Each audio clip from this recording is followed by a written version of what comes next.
moom fa tabaarakallah waxtaanee lu dul doy moom yaakaar naa ni lu ci waay am rek fa tabaarakallah dana ko doyloo la ca des nag ku ci bëgg a xam leneen rek da ngay ñëw Misra Aliou Ndiaye wala nga ñëw ca ziar ba incha allah boo fa duggee moom lii ñu lay wax dana nekk loo xam ne looy xam la si naalin bés biñ dëgmal nag te nam ko am mu nekk le 11 incha allah di tombil bésu samedi ki bëgg a ñëw xam bés bi naka lay déroulé ci journée bi ak lépp lan moo ciy xew ak nu muy demee tey ji loola boo ko doon tëkkal ci diiru juróomi minute ak ki bëgg a ñëw te bëgg a xam nan lay jaar pour ñëw lan nga koy wax. ok salaamaaleykum wa rahmatullah ñu ngi nuyuwaat suñu sëriñ ba nga xam ne tey mooy Cheikh Mamadou Mansour kii ne fi léegi njabootu Cheikh Mamadou Ndiaye Jom xel ak suñu bàyyi Youssoufa Touré ñu leen nuyu di leen siyaar waaw bis bi liñ ci bëgg mooy kenn ku nekk bu fekkee da nga bàyyeekoo Ndakaaru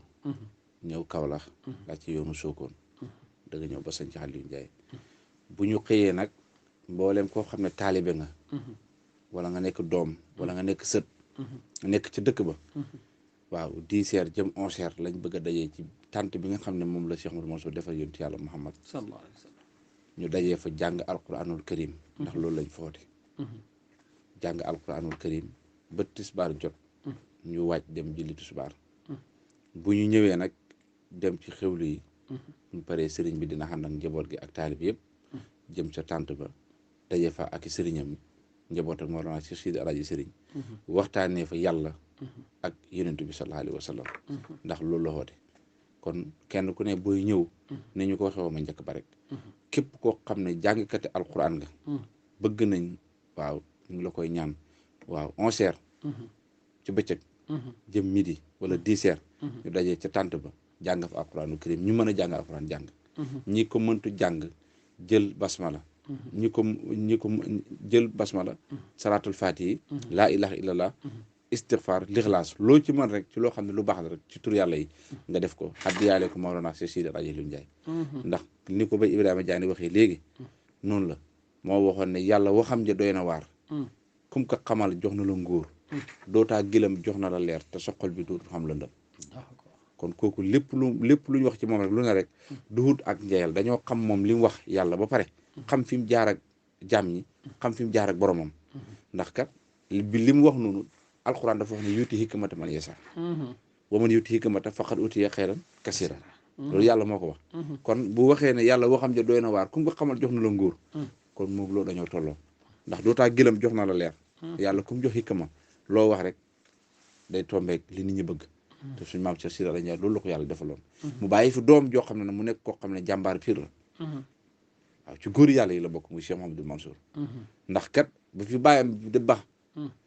bëri na ko fi sa bàyyi nga mat la nga war a mat te jëfoo lim jëf moom kon ñun bëgg nañ képp kuy ñëw rek nga xam ne yar ak teggin boole ko indaale alquran mboolem koo xam ne sëriñ daara nga nekk te alibi Cheikh Mamadou Mansour ak ay muqaddam koo xam ci kuy jàng alquran rek wax ko rawatina nag sëñ Babou Dara mi nga xam ne muqaddamu Cheikh Mamadou Mansour la nekk fii doon sañ ci jumaa bu yàggul xamee daaraam ñu fay tëri alquran di fi tafsir ubbi jumaa bu yàggul luñ jàng ci ay kaamil ak suñu mbokki waa kër Samba Rek Ndaraame xëy na ñun ñuy déglu ñoom it kaamil xam solo lañ ciy def Serigne Cheikh Diabo ak mboolem koo xam ne yaa nga xamee daayira xamee daara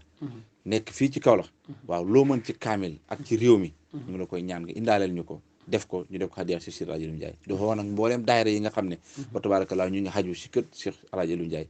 topp si suñu wayjur yi di suñu sëriñ Cheikh Mamadou Mansour ñu ngi woo ñëpp di siyaar ñëpp nag di baalu ñëpp àq di waajal bis bi noo ko nit mën a waajalee rek waaw fa tabarakallah gërëm nañ ko gannaaw yàlla gërëm na ko noo ko mën a waajalee rek ci wàllu yàlla rek waaw ak ci liggéey ak ñëw dimbalante nit ñi rawatina dëkk yi ñu wër ci togg yi ci matt mi ci bale dëkk bi ci defaraat parce que ni ko Seydina Ousmane waxee ziyaare bi moo jur lépp dama koy wax ziyaare bi fi mu toll sëriñ bi bu ko taalibe yi xamoon wallahi duñ toog de seetaan dañuy jóg kenn ku nekk rek takkaay yi ba mu dëgër wane ne ziyaare bii de ñun xëy na sax est-ce que ziyaare bi ñun gënaluñu sax 24 décembre te gis neen kenn ku ne gis na 24 décembre ni ko Cheikh Mamadou Mansour ngànke ndax sëriñam moo ko jox waaye nag bàyyam xemuli ko ak kenn waaw nit fa mëntu ñàkk sëriñ waaye ziyaare bii fu mu ko toll yàlla rek ko xam te ñun xam nañ ci dara kon fa tabarakallah ñu ngi sant ñëpp di gërëm ñëpp di sant waa rajo Kaolack di la sant yow yal na yàlla guddal sa fan te barkeel sa liggéey bi yokku sa maqaama ak sa bilaaya may la fan wu gudd waxand ak wér di sa mébét yëpp yal na ko yàlla sottil barke yonent yàlla Muhammad ñu ngi ziar ñëpp di baalu xaq ñëpp nag di wax mboolem daara yi rawatina daara ji nga xam ne moo nekk si kër Cheikh Abdoul Mansour Oustaz Diagne fa tabarakallah ak Abdou Aziz nga xam ne moo nekk si daara Seydi Aboubacar Sadiq ñoom ñëpp ñu ngi leen di wax kaamil yi ak mboolem ku xaju ci kër gi rek loo mën ci kaamil def ko waaw loolu daal moom la ñuy santaane ak yar ak teggiin loolu lañ soxla ndax dëkk ba loolu la soxla macha allah waaw yàlla gërëm lépp jërëjëf Seydina Ali